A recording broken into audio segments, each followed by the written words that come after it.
Bonjour à toutes et à tous, bienvenue sur Jade FM 99.7. Et aujourd'hui, nous sommes avec le ciné Toile de Ré. Pour ça, nous accueillons Victor. Bonjour Victor. Bonjour Swan, merci de m'accueillir. Oh pardon, excuse-moi. Non, pas de souci. J'allais juste dire pour la toute dernière fois d'ailleurs, pour notre entrevue entre nous. Après, c'est fini. Alors, dis-nous, qu'est-ce qu'il y a de prévu pour cette semaine? J'en profite aussi pour te remercier parce que du coup, c'était très agréable d'avoir affaire à toi pendant toutes ces semaines. Tu as été très pro et donc c'était super. Merci beaucoup. Merci. Alors, cette semaine, au Ciné Toile de Ré, on a assez peu de nouveautés, mais on a quand même pas mal de choses à annoncer, paradoxalement. Nous avons une sortie nationale qui était en fait un film que nous avions passé en avant-première dimanche dernier, Le Répondeur de Fabienne Godet. Fabienne Godet à qui l'on doit Sauf le respect que je vous dois en 2006, Une place sur Terre en 2013 avec Benoît Poelvoorde. C'est un peu son gros film. Et Nos vies formidables plus récemment en 2019. Là, c'est une comédie avec Denis Podalides, qu'on ne présente plus, et Salif Cissé, qu'on peut présenter.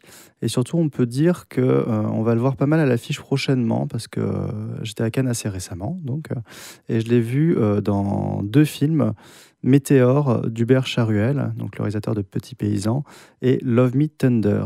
Et donc, chacun des deux films était à la compétition Un certain regard à Cannes. Donc, Salif Cissé, Le Répondeur, Météore, Love Me Tender, on le voit en ce moment à l'affiche. Un acteur montant, quoi. Exactement. Ce qui est intéressant aussi sur Le Répondeur, c'est le travail. En fait, donc c'est un imitateur. Il va imiter la voix de Denis Podalides. Et en fait, il a vraiment travaillé le sujet. Il a vraiment imité sa voix. Et après, en fait, au mixage sonore, on entend à la fois sa voix et la voix de Denis Podalides. Donc, c'est assez intéressant. C'était un peu ma question de la semaine dernière. Et du coup, j'ai la réponse. C'est chouette. Petite astuce technique. Ouais. Donc c'est la seule sortie nationale qu'on a cette semaine. Ensuite, nous avons 3 sorties qui sont très axées à essai, pour le coup, très très à essai. Nous avons un documentaire, Soudan, souviens-toi, de Hind Medeb, qui est une réalisatrice française, qui dresse le portrait de la jeunesse soudanaise après 30 ans de dictature et finalement l'espoir d'un changement. Et ce qui est particulièrement intéressant dans ce documentaire, c'est qu'elle dresse aussi beaucoup des portraits de femmes qui ont été vraiment très impliquées et présentes dans le combat au Soudan. Enfin, dans le combat, en tout cas, dans la recherche de liberté au Soudan. Donc, on va croiser des artistes, on va croiser des poètes. Il y a des très beaux jeux de mots, pas mal de chants, etc. C'est très beau et c'est à la fois édifiant et terrifiant. Voilà.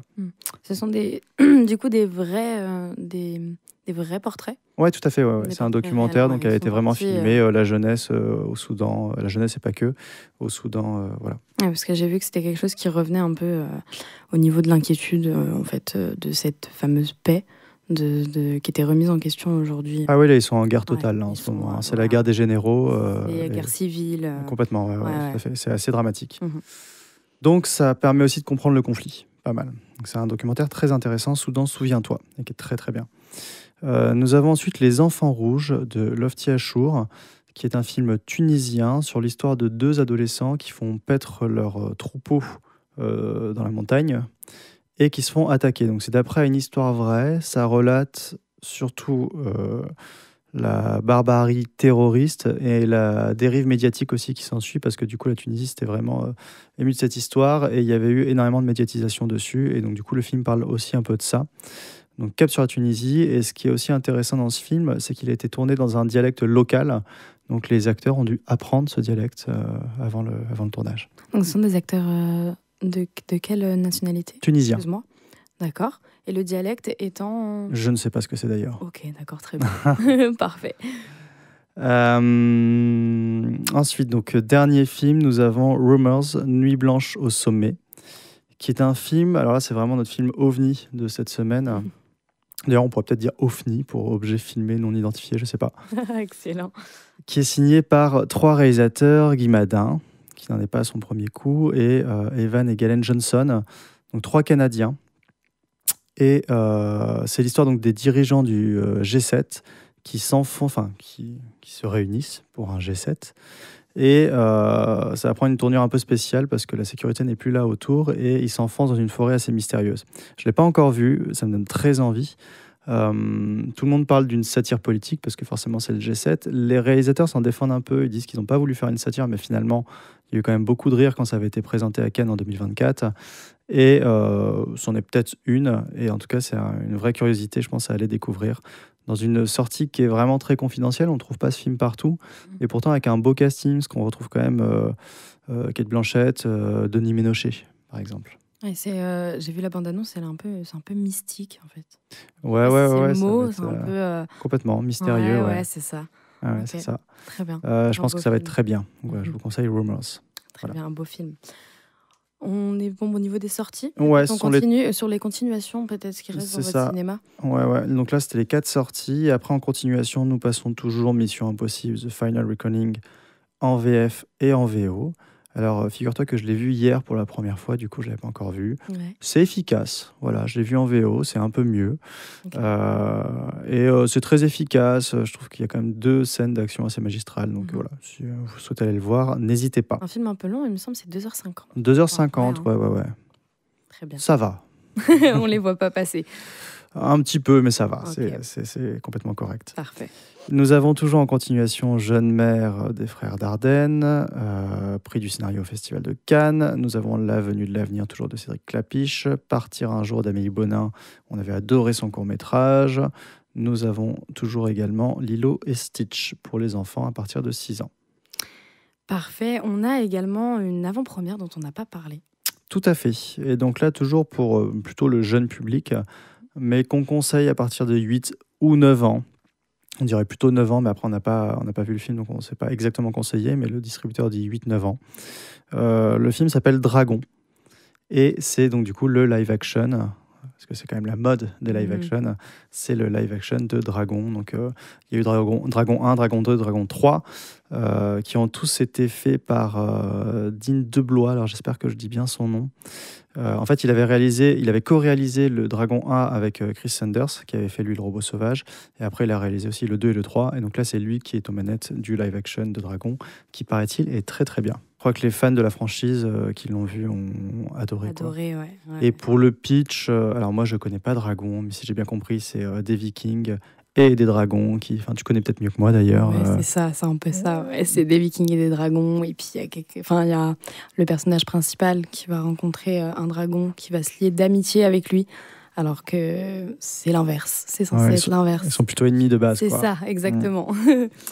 Donc voilà, je suis assez curieux, moi, personnellement. Et en tout cas, on le passe en avant-première pas mal de fois. Oui, j'ai vu, il passe 2 fois par jour et 2 jours dans la semaine. Ouais, c'est ça, dimanche et lundi, à 10h30 et à 14h30 à chaque fois. Donc un dernier événement peut-être à parler. Ouais, nous avons donc, là je prends un petit peu d'avance, mais c'est un événement qui est vraiment sympa. Le mardi 17 juin à 20h30, nous passons Simone della Montagna de Federico Luis. C'est un film que j'avais vu à Cannes en 2024, donc il y a un peu plus d'1 an maintenant.